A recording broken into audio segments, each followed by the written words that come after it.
Hello student, welcome back to my YouTube channel home science diaries with Anjali Tiwari.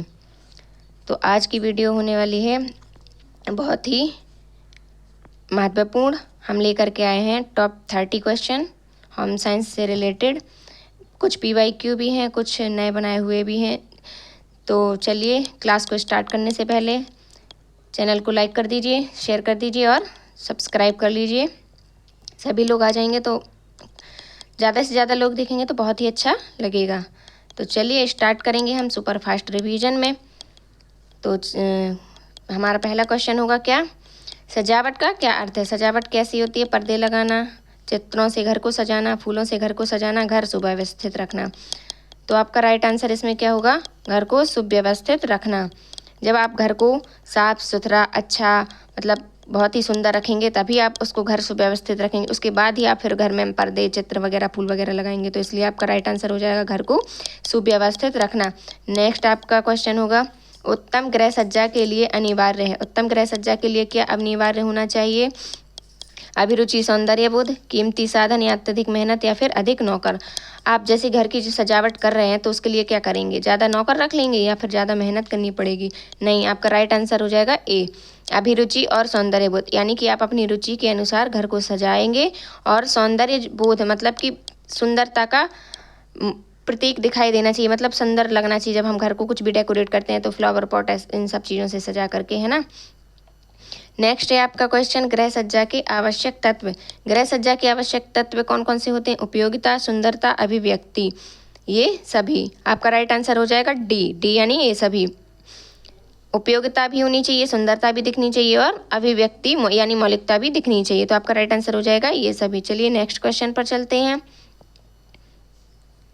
घर की सजावट के लिए किस वस्तु का प्रयोग किया जाता है? तो घर की सजावट के लिए किस वस्तु का प्रयोग किया जाता है? ईंट, बालू, सीमेंट या फूलदान। क्वेश्चन बहुत ही इजी है, आपके 10th लेवल के रखे गए हैं। मैंने मॉडल पेपर से बनाया है, 10th लेवल का है ये, तो इसलिए बहुत ही इजी और आसान है। आई होप आप सबको समझ में भी आएंगे। तो राइट आंसर होगा आपका, घर की सजावट के लिए किस वस्तु का प्रयोग किया जाता है? तो इसके लिए आपका राइट आंसर हो जाएगा डी, फूलदान।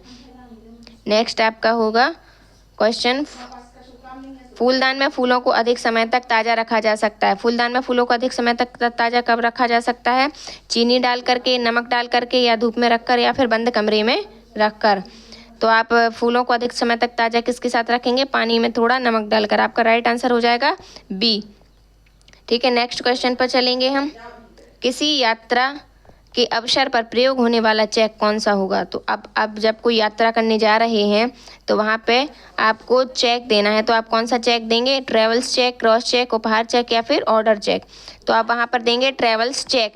ट्रेवल्स चेक आपका राइट आंसर हो जाएगा। क्रॉस चेक क्या होता है? क्रॉस चेक यानी कि आपका गलत चेक। उपहार चेक यानी कि आप किसी को गिफ्ट देने जाते हैं तो आपको उपहार दिया जाता है। क्रॉस चेक में जिसमें साइड में 2 लाइनें होती हैं, ठीक है। ऑर्डर चेक यानी किसी को आप ऑर्डर देते हैं तो उस टाइम पे आप चेक काट करके देते हैं तो वो आपका ऑर्डर चेक कहलाता है। तो आपका राइट आंसर इसमें से कौन सा हो जाएगा? आपका राइट आंसर हो जाएगा ट्रेवल्स चेक यानी ए आपका राइट आंसर हो जाएगा। नेक्स्ट चलते हैं, सरकारी कर्मचारियों को सेवानिवृत्ति के उपरांत प्राप्त होता है। सरकारी कर्मचारी की सेवानिवृत्ति के उपरांत आप क्या मिलेगा? उनको वेतन मिलेगी, पेंशन मिलेगी या फिर बोनस या फिर कुछ भी नहीं मिलेगा। तो वेतन तो मिलती है जब तक आप जॉब करते हैं, जब तक आप जॉब करते रहते हैं तब तक आपको क्या मिलती है? वेतन मिलती है। फिर उसके बाद सेवानिवृत्ति यानी कि आप रिटायर्ड हो जाते हैं तो आपको क्या मिलने लगती है? पेंशन। बोनस कब दिया जाता है? किसी विशेष त्यौहार पर या फिर किसी लॉटरी पर या फिर मतलब किसी भी विशेष कार्य में आपको बोनस दिया जाता है। तो आपका इसमें राइट आंसर कौन सा हुआ? बी।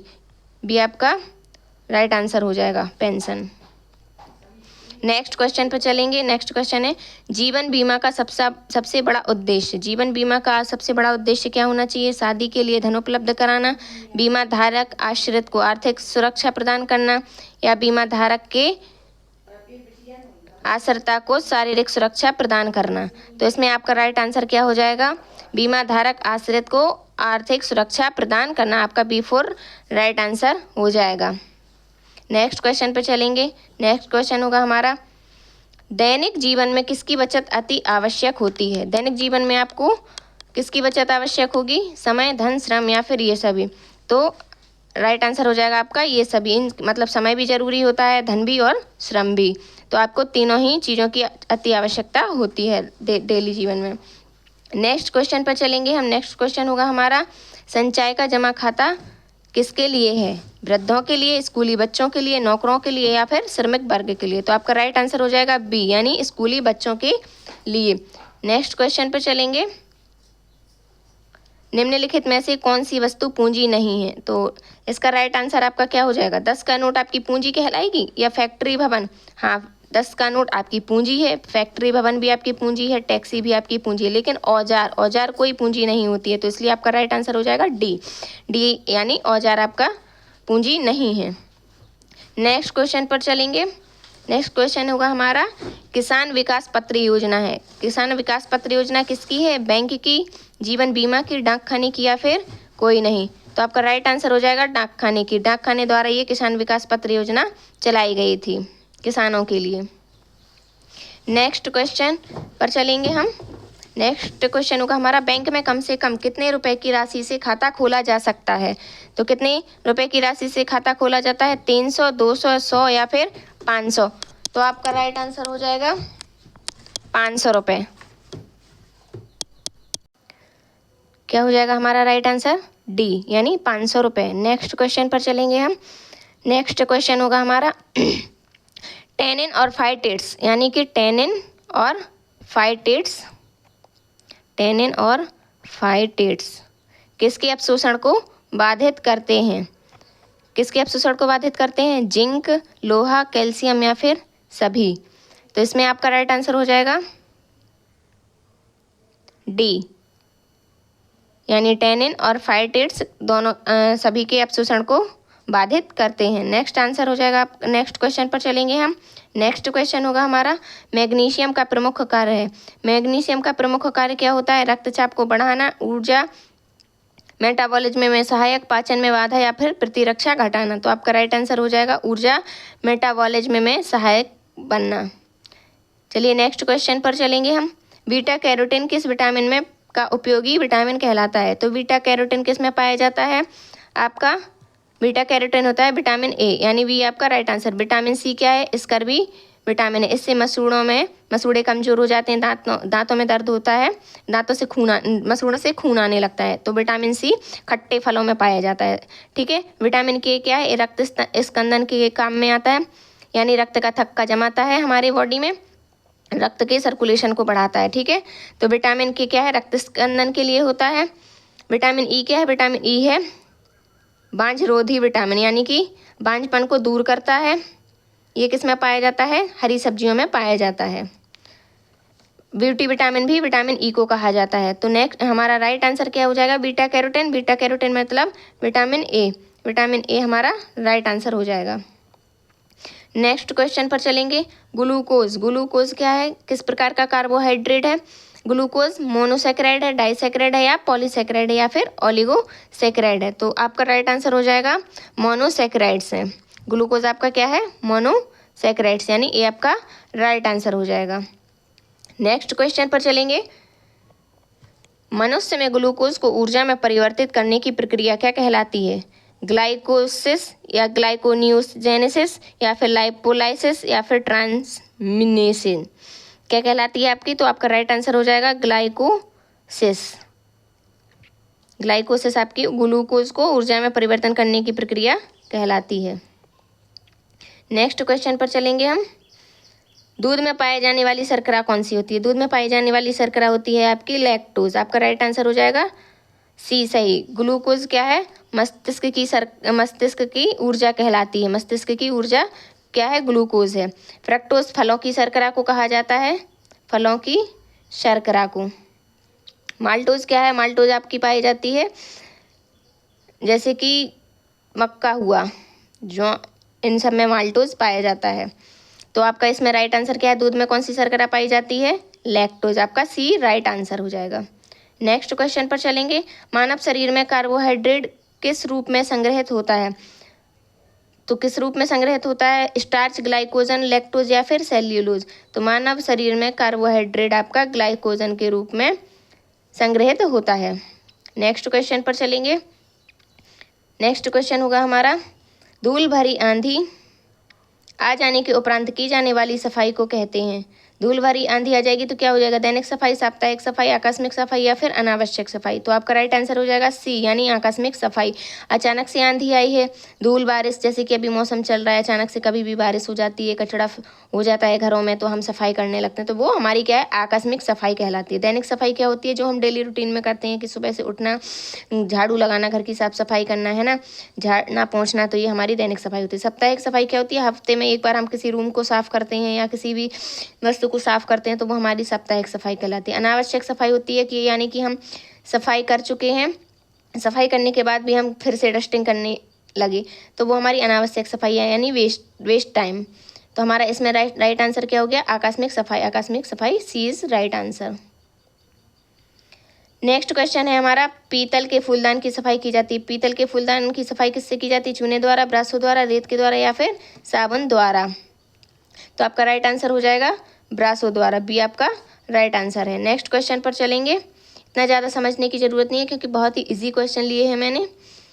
तो चलिए नेक्स्ट क्वेश्चन पर, सुलभ शौचालय कहाँ बनाए जाते हैं। कहाँ बनाए जाते हैं, घरों में, सार्वजनिक स्थानों पर, होटलों पर या फिर कहीं भी। तो आपका राइट आंसर हो जाएगा बी यानी सार्वजनिक स्थानों पर।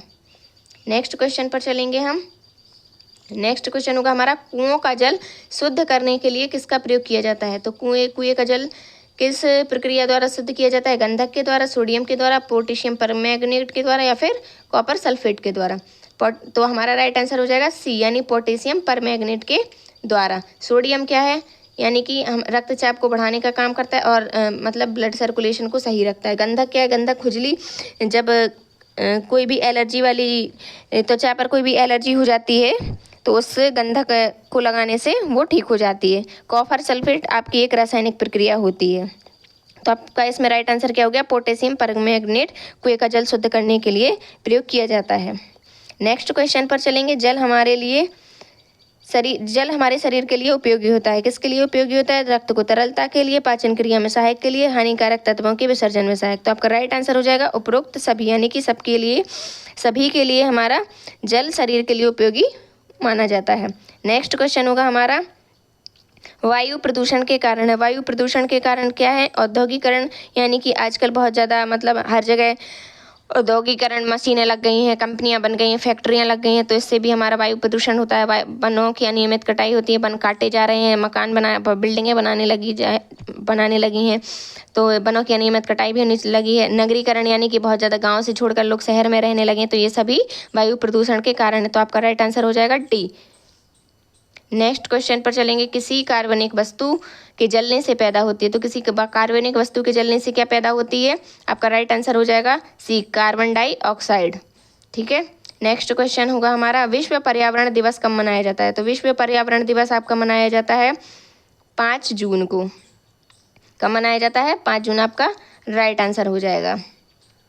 नेक्स्ट क्वेश्चन होगा आपका, क्षय रोग। क्षय रोग क्या किस जीवाणु द्वारा फैलता है, क्यूलेक्स, बैसिलस, वायरस या फिर अमीबा। तो क्यूलेक्स क्षय रोग आपका फैलता है बैसिलस के द्वारा, बैसिलस जीवाणु के द्वारा फैलता है। आपका आज का आखिरी और लास्ट क्वेश्चन है ये। नेक्स्ट क्वेश्चन क्या है आपका, संक्रामक रोगों से बचाव का मुख्य उपाय है। संक्रामक रोग से मुख्य बचाव के लिए आपको क्या करना चाहिए, घूमना चाहिए या फिर धूप में बैठना चाहिए या फिर पौष्टिक आहार ग्रहण करना चाहिए या फिर टीके लगवाना चाहिए। तो आपका राइट आंसर हो जाएगा ए यानी टीके लगवाना चाहिए। कुछ भी जैसे हम लोग बीमार होते हैं, अगर इंजेक्शन लगवा लेते हैं, उसका एंटीडोज लगवा लेते हैं तो उससे बचा जा सकता है। तो इसके लिए टीके लगवाना अति आवश्यक होते हैं। बचपन से ही हम लोगों को टीके इसीलिए अनिवार्य होते हैं। ठीक है, ये थी हमारी आज की क्लास। आई होप आप सभी को पसंद आई होगी। तो क्लास अगर पसंद आई है तो चैनल को लाइक कर दीजिए, एक बार फिर से शेयर कर दीजिए और जो नए हैं सब्सक्राइब कर लीजिए। उम्मीद है नेक्स्ट क्लास में मिलते हैं नेक्स्ट वीडियो के साथ बहुत ही टॉप के क्वेश्चन। और हाँ, हम जीके जीएस की भी क्लास शुरू करने वाले हैं, तो ज़्यादा से ज़्यादा लोग जुड़ने की कोशिश कीजिएगा। चलिए, तब तक के लिए मिलते हैं नेक्स्ट वीडियो में। तक के लिए धन्यवाद, नमस्कार।